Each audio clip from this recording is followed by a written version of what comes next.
Hello दोस्तों, बेलिज्म academy YouTube channel में आपका फिर से बहुत बहुत स्वागत है। दोस्तों, आज के इस वीडियो में हम हिंदी के मोस्ट इंपॉर्टेंट क्वेश्चंस को सॉल्व करने वाले हैं, जो कि आपके यूपी टेट, सुपर टेट, साथ ही साथ आपके जूनियर सुपर टेट के लिए मोस्ट इंपॉर्टेंट है। दोस्तों, इस वीडियो में मैंने सारे क्वेश्चन सेलेक्टेड लिए हैं, जो कि आपके सिलेबस पर बेस्ड होंगे, साथ ही साथ आपके प्रीवियस ईयर क्वेश्चन पर बेस्ड होंगे। तो वीडियो को ध्यान से देखिएगा और वीडियो को लास्ट में मुझे जरूर बताइएगा कि आज के इस वीडियो में आपके कितने क्वेश्चन सही हुए। तो बिना देरी करते हुए चलिए शुरू करते हैं सबसे पहले क्वेश्चन से। सबसे पहला क्वेश्चन है, पेट की अग्नि के लिए शुद्ध शब्द क्या है? ऑप्शन आपके सामने है, दावाग्नि ऑप्शन बी, वड़वाग्नि ऑप्शन सी, जठराग्नि या फिर ऑप्शन डी, मंदाग्नि। इसका सही आंसर हो जाएगा ऑप्शन सी, जठराग्नि। दोस्तों, पेट की अग्नि यानी कि पेट की भूख के लिए एक शब्द हो जाएगा जठराग्नि। अगर आपसे क्वेश्चन पूछा जाता है जंगल में लगी आग के लिए एक शब्द क्या होगा, तो इसका आंसर हो जाएगा दावाग्नि।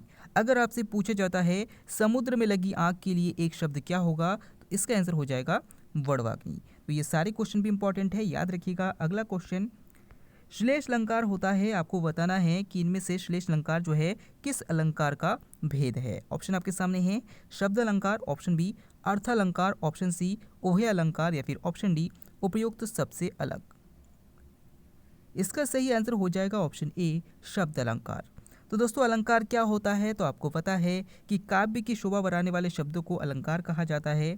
तो आपसे पूछा गया है कि श्लेष किस अलंकार का भेद है, तो ये शब्द अलंकार के भेद है। अब आप ये क्वेश्चन पूछेंगे कि अलंकार के कितने भेद होते हैं, तो 3 भेद होते हैं। एक होता है शब्द अलंकार, एक होता है अर्थ अलंकार और एक होता है ओहे अलंकार। तो श्लेष अलंकार के जो 3 भेद होते हैं उनमें है अनुप्रास अलंकार, एक है यमक अलंकार और एक है श्लेष अलंकार। तो जो शब्द अलंकार है उसी का भेद है श्लेष अलंकार, याद रखिएगा। अगला क्वेश्चन, ड़ और ड़ को क्या कहा जाता है? ऑप्शन आपके सामने है, सजातीय वर्ण ऑप्शन बी, विजातीय वर्ण ऑप्शन सी, विकसित वर्ण या फिर ऑप्शन डी, इनमें से कोई नहीं। इसका सही आंसर हो जाएगा ऑप्शन सी, विकसित वर्ण। दोस्तों, जो ड और ढ है उसको विकसित वर्ण कहा जाता है। और कैसे कैसे क्वेश्चन आपसे इससे संबंधित पूछे जा सकते हैं? तो अगर आपसे क्वेश्चन पूछा जाता है उच्छिप्त वर्ण किन्हें कहा जाता है, तो याद रखिएगा इन्हीं 2 वर्णों को उच्छिप्त वर्ण भी कहा जाता है। अगर आपसे क्वेश्चन पूछा जाता है ताड़नजात वर्ण किन्हें कहा जाता है, तो याद रखिएगा ताड़नजात वर्ण जो है वो इन्हीं 2 वर्णों को कहा जाता है। अगला क्वेश्चन, निम्न में से शुद्ध वर्तनी पहचानिए, यानी कि आपको सही वर्तनी यानी कि सही स्पेलिंग किसमें है वो पहचानना है। ऑप्शन आपके सामने है, आवश्यकता ऑप्शन बी, अंत्याक्षरी ऑप्शन सी, भागीरथी या फिर ऑप्शन डी, लिलायत। इसका सही आंसर हो जाएगा ऑप्शन बी, अंत्याक्षरी। दोस्तों, यहाँ पर जो सही स्पेलिंग है, जो सही वर्तनी है वो अंत्याक्षरी की सही है। आवश्यकता में आ होता है ना कि अ होता है।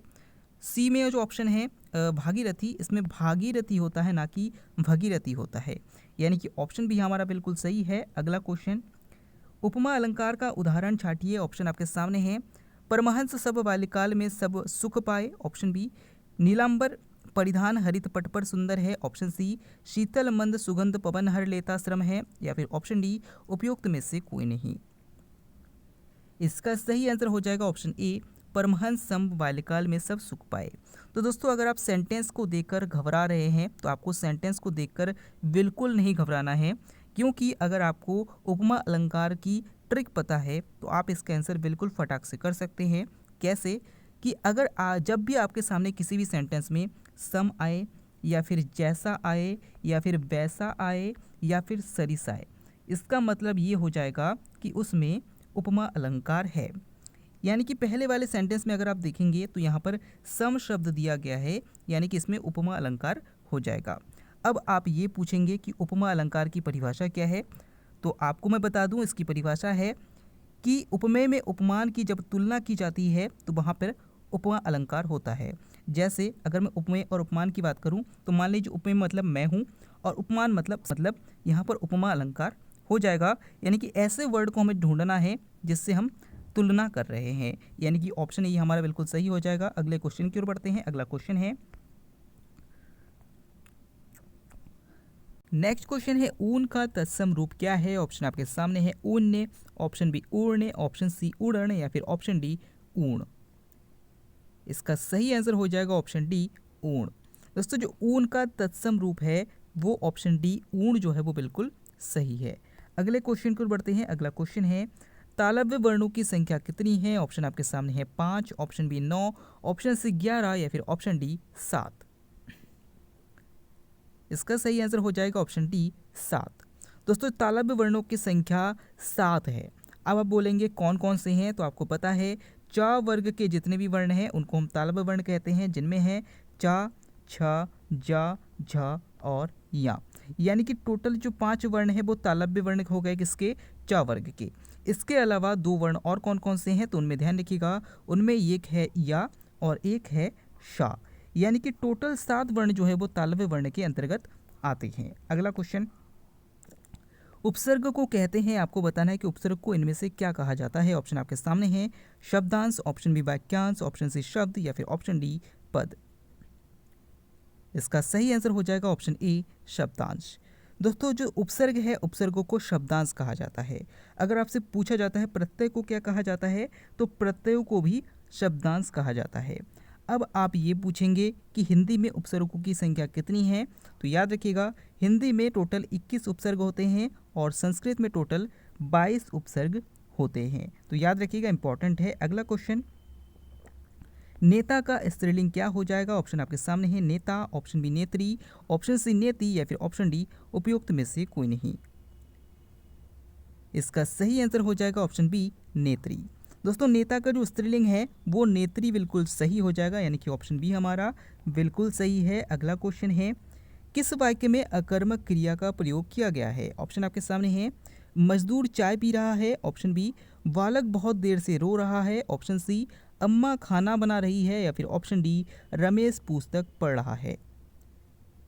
आपको यहाँ पर यह बताना है कि किसमें अकर्मक क्रिया है। इसका सही आंसर हो जाएगा ऑप्शन बी बालक बहुत देर से रो रहा है। तो दोस्तों अगर आपको सकर्मक और अकर्मक पहचानना है तो अभी जो मैं आपको ट्रिक बताने जा रहा हूँ, अगर आप उस ट्रिक को फॉलो करते हैं तो आपका आंसर कभी भी सकर्मक और अकर्मक का कोई भी क्वेश्चन कभी भी गलत नहीं होने वाला। क्या ट्रिक है, तो आप ध्यान रखिएगा कि जो भी सेंटेंस आपके सामने सकर्मक और अकर्मक को ढूंढने के लिए दिया जाएगा उसमें आप क्वेश्चन करेंगे क्या, कहाँ और किसको। अगर इन 3 क्वेश्चंस को करने पर अगर आपका आंसर मिल जाता है यानी कि आपका वहाँ पर सकर्मक क्रिया है, लेकिन अगर उसका आंसर नहीं आता यानी कि उसमें अकर्मक क्रिया है। चलिए क्वेश्चन करते हैं सबसे पहले सेंटेंस से। पहला सेंटेंस है मजदूर चाय पी रहा है। तो अगर मैं क्वेश्चन करूं मजदूर क्या पी रहा है, तो चाय पी रहा है, यानी कि यहाँ पर सकर्मक क्रिया है। अगर मैं तीसरे सेंटेंस में क्वेश्चन करूं अम्मा खाना बना रही, याद रखिएगा अगला क्वेश्चन शुद्ध वर्तनी का चयन कीजिए, यानी कि सही स्पेलिंग आपको ढूंढना है। यहाँ पर चारों ऑप्शन जो है उसमें लिखा है श्रृंगार, तो किसमें श्रृंगार सही लिखा है आपको पहचानना है। इसका सही आंसर हो जाएगा ऑप्शन बी श्रृंगार। दोस्तों कई बार बच्चे क्या करते हैं, इसका आंसर जो है वो जिसमें स्र लिखा होता है इस तरीके से उस पर टिक करते हैं, लेकिन याद रखिएगा इसमें जो आपका ये जो दे रखा है स्र, ये गलत है, इसको आपको मिटा देना है। सिर्फ ऐसे होता है स्र, तो तभी आपका आंसर बिल्कुल सही हो जाएगा। अगला क्वेश्चन, द्विज शब्द का अर्थ क्या है? ऑप्शन आपके सामने है ब्राह्मण, ऑप्शन बी दांत, ऑप्शन सी पक्षी या फिर ऑप्शन डी इनमें से सभी। इसका सही आंसर हो जाएगा ऑप्शन डी इनमें से सभी। दोस्तों द्विज शब्द का अर्थ होता है ब्राह्मण, दांत और पक्षी। ये तीनों शब्द द्विज शब्द के अर्थ होते हैं, यानी कि आंसर आपका डी हो जाएगा इनमें से सभी। इसका आंसर जो है वो सही है। अगला क्वेश्चन, राष्ट्र की भाववाचक संज्ञा क्या हो जाएगा? ऑप्शन आपके सामने है राष्ट्रीय, ऑप्शन बी राष्ट्रीय, ऑप्शन सी स्वराष्ट्र या फिर ऑप्शन डी राष्ट्रीयता। इसका सही आंसर हो जाएगा ऑप्शन डी राष्ट्रीयता। दोस्तों जो राष्ट्रीयता है वो राष्ट्र की भाववाचक संज्ञा हो जाएगी, याद रखिएगा, इंपॉर्टेंट है। अगला क्वेश्चन, निम्न युग्मों में से कौन सा सही नहीं है? ऑप्शन आपके सामने है नीलोत्पलम कर्मधारय समास, ऑप्शन बी दशानना बहुब्रीहि समास, ऑप्शन सी राम लक्ष्मणों अव्ययीभाव समास या फिर ऑप्शन डी दिवारात्रि द्वंद्व समास। इसका सही आंसर हो जाएगा ऑप्शन सी राम लक्ष्मणों अव्ययीभाव समास। दोस्तों पहला वाला जो ऑप्शन है उसमें है नीलोत्पलम, यानी कि नीले है उत्पल जिसके, यानी कि इसमें कर्मधारय समास है क्योंकि इसमें विशेषता बताई जा रही है।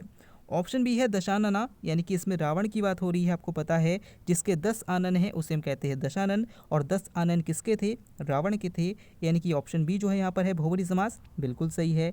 अगर हम चौथे ऑप्शन की बात करें तो चौथे ऑप्शन में है दिवारात्रि, यानी कि दिन और रात, यानी कि इसमें द्वंद्व समास है, ये भी बिल्कुल सही है। लेकिन ऑप्शन सी जो है राम लक्ष्मणों, इसमें राम लक्ष्मणों जो है, इसमें राम और लक्ष्मण होगा, यानी कि इसमें द्वंद्व समास होगा, यानी कि ऑप्शन सी जो है यहाँ पर गलत है, यानी कि यही हमारा सही आंसर हो जाएगा। अगला क्वेश्चन, अज्ञे का पूरा नाम क्या है? ऑप्शन आपके सामने है, Rai Krishnadas, option B Kanhaiyalal, option C Sachchidanand Hiranand Vatsyayan, या फिर ऑप्शन डी हरिशंकर परसाई। इसका सही आंसर हो जाएगा ऑप्शन सी सच्चिदानंद हीरानंद वात्स्यायन। दोस्तों इनका पूरा नाम क्या है? तो इनका पूरा नाम है सच्चिदानंद हीरानंद वात्स्यायन अज्ञे, यानी कि ऑप्शन सी हमारे यहाँ पर बिल्कुल सही हो जाएगा, यही इनका पूरा नाम है। अगला क्वेश्चन, महाप्राण ध्वनियाँ व्यंजन वर्ण में किससे संबंधित है? ऑप्शन आपके सामने है, पहला दूसरा, ऑप्शन बी दूसरा तीसरा, ऑप्शन सी दूसरा चौथा, या फिर ऑप्शन डी पहला चौथा।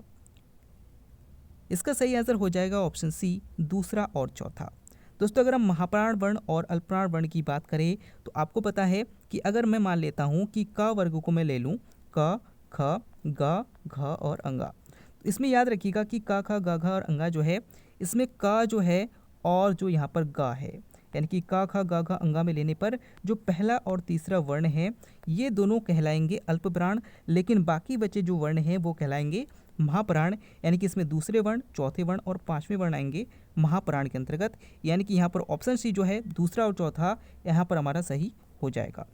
सबसे लास्ट क्वेश्चन जिसका आंसर आपको मैं कमेंट के द्वारा देना है, क्वेश्चन है निम्न में से अर्धस्वर कहलाता है, आपको बताना है इनमें से कौन सा अर्धस्वर है। ऑप्शन आपके सामने है या, ऑप्शन बी माँ, ऑप्शन सी रा, या फिर ऑप्शन डी ला। दोस्तों आई होप आपको वीडियो जरूर अच्छा लगा होगा, आपके कितने क्वेश्चन सही हुए आप हमें कमेंट करके जरूर बताइएगा। अगर आप टेलीग्राम ग्रुप पर जुड़ना चाहते हैं तो डिस्क्रिप्शन में लिंक दिया गया है, वहाँ से आप जुड़ सकते हैं। हमारा पूरा प्रयास है इस बार आपका यूपी टेट क्लियर कराना। तो वीडियो को लगातार देखते रहिए, सीखते रहिए। हम फिर से लौटेंगे, तब तक स्वस्थ रहिए,